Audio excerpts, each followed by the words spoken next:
Next topic, most commonly used web browsers. ഒരു web browser എന്ന് പറയുമ്പോൾ തന്നെ നമ്മുടെ മനസ്സിൽ ഉപയോഗിക്കുന്ന അല്ലെങ്കിൽ എപ്പോഴും നമ്മൾ കാണുന്ന വെബ് ബ്രൗസർ ചിലർ ഗൂഗിൾ ക്രോം ആയിരിക്കും പ്രിഫർ ചെയ്യുന്നത്, ചിലർ മോസില്ലയാണ് പ്രിഫർ ചെയ്യുന്നത്. ഇപ്പോൾ നമ്മൾ യൂസ് ചെയ്യണതിൽ ഏറ്റവും അധികമായിട്ട് കാണപ്പെടുന്നതിൽ. Why is it so? കാരണം അതിൻ്റെ ഏറ്റവും നല്ല ക്വാളിറ്റീസ് വെച്ചുകൊണ്ട് തന്നെയാണ്, നമുക്ക് വലിയ പ്രോബ്ലം ഇല്ലാതെ ആക്സസ് ചെയ്യാൻ പറ്റുന്നു, ഇതെല്ലാം നോക്കിയിട്ടാണ് പറയുന്നത്. അപ്പോൾ നമുക്ക് അതുപോലെ തന്നെയുള്ള വേറെ നമുക്ക് ഏറ്റവും ആദ്യം ഉണ്ടായിരുന്നത് ഒരു 1995 ഇറങ്ങിയ വെബ് ബ്രൗസർ ഇൻ്റർനെറ്റ് എക്സ്പ്ലോറർ ആയിരുന്നു മൈക്രോസോഫ്റ്റിൻ്റെ. അന്ന് അത് മാത്രമായിരുന്നു അവൈലബിൾ ആയിട്ടുണ്ടായിരുന്നത്. അപ്പോൾ അതിൽ അത്രയധികം ഫീച്ചേഴ്സ് ഒന്നും ഉണ്ടായിരുന്നില്ല. ജസ്റ്റ് നമുക്ക് ബ്രൗസ് ചെയ്യാം, യൂസ് ചെയ്യാം, അത് കഴിഞ്ഞ് അതിൻ്റെ ഹിസ്റ്ററി അങ്ങനെയുള്ള കാര്യങ്ങളൊക്കെ ഉണ്ടായിരുന്നു. അതല്ലാതെ ബേസിക് ആയിട്ടുള്ള ഫീച്ചേഴ്സ് മാത്രമേ ഉണ്ടായിരുന്നുള്ളൂ അതിൽ. പക്ഷെ പിന്നീട് അതിനെ റീപ്ലേസ് ചെയ്തുകൊണ്ട് എല്ലാവരും പ്രിഫറബിളി യൂസ് ചെയ്യാൻ തുടങ്ങിയത് ഗൂഗിൾ ക്രോം ആണ്. എന്നാൽ ഗൂഗിൾ ക്രോം പോലെ തന്നെ മോസില്ല ഫയർഫോക്സിനും പോപ്പുലാരിറ്റി ഉണ്ട്. അപ്പോൾ നമുക്ക് കുറച്ചെണ്ണത്തിനെ പരിചയപ്പെടാം. Google Chrome in 2008 local desktop shortcuts available ആണ് Google Chromeൽ.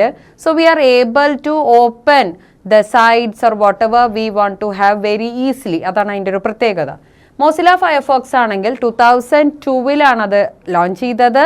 അതിൽ നമുക്ക് പോപ്പപ്പ് ബ്ലോക്കർ അവൈലബിൾ ആണ്, അതേപോലെ anti malware and anti phishing warnings ഒക്കെ വരുന്നുണ്ട്.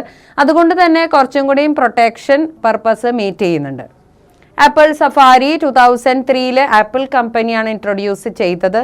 ഇനി അതിലാണെങ്കിലും ഇതുപോലെ തന്നെ നമുക്ക് അത്യാവശ്യം ഫെസിലിറ്റീസ് ഒക്കെ അവൈലബിൾ ആണ്. പക്ഷെ എന്നാലും അത്രയ്ക്ക് അങ്ങോട്ട് അത് പോപ്പുലർ ആയിട്ടില്ല. ഇൻ്റർനെറ്റ് എക്സ്പ്ലോറർ 1995 വന്നത്. അപ്പോൾ അന്ന് മൈക്രോസോഫ്റ്റ് ആണ് ഡെവലപ്പ് ചെയ്തത്. അന്ന് വളരെ പോപ്പുലർ ആയിരുന്നു ഇൻ്റർനെറ്റ് എക്സ്പ്ലോറർ. പിന്നെ ഒപ്പേറ 1995 തന്നെ റിലീസ് ചെയ്തതാണ്. ഒപ്പേറ സോഫ്റ്റ്വെയറിൻ്റെയാണ്.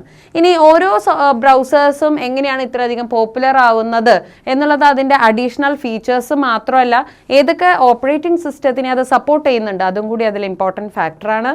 അപ്പോൾ ആ ഓപ്പറേറ്റിംഗ് സിസ്റ്റം കൂടി അതിൽ കണക്കിലെടുത്തിട്ട്, ഇപ്പോൾ ചിലർക്ക് എങ്ങനെയാണെന്ന് വെച്ചാൽ അവർ വിൻഡോസ് ആവും യൂസ് ചെയ്യുന്നത്, അപ്പോൾ വിൻഡോസ് സപ്പോർട്ട് ചെയ്യുന്നത്, അതല്ലെങ്കിൽ ചിലർക്കാണെങ്കിൽ ലിനക്സ്, അല്ലെങ്കിൽ ചിലർ ആൻഡ്രോയിഡ് ആപ്ലിക്കേഷൻസ് അങ്ങനെയൊക്കെ. അപ്പോൾ അങ്ങനെയൊക്കെ നോക്കുമ്പോൾ ഒരുപാട് ഓപ്പറേറ്റിംഗ് സിസ്റ്റത്തിനെ സപ്പോർട്ട് ചെയ്യുന്നുണ്ട് നമ്മുടെ ഗൂഗിൾ ക്രോം. മോസില്ല ഫയർഫോക്സ് ആണെങ്കിലും ഇപ്പോൾ വിൻഡോസും ലിനക്സ് ഒക്കെ സപ്പോർട്ട് ചെയ്യുന്നുണ്ട്.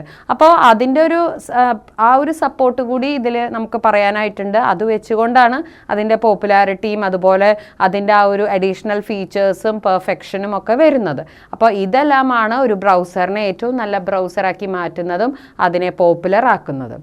ഇനി ബ്രൗസറിനെ പറ്റി പഠിക്കുമ്പോൾ നമ്മൾ പറയാനുള്ള മറ്റൊരു കാര്യമാണ് റീസെറ്റ് ചെയ്യണത്, സെറ്റിങ്സ് റീസെറ്റ് ചെയ്യുക എന്ന് പറയുന്നത്.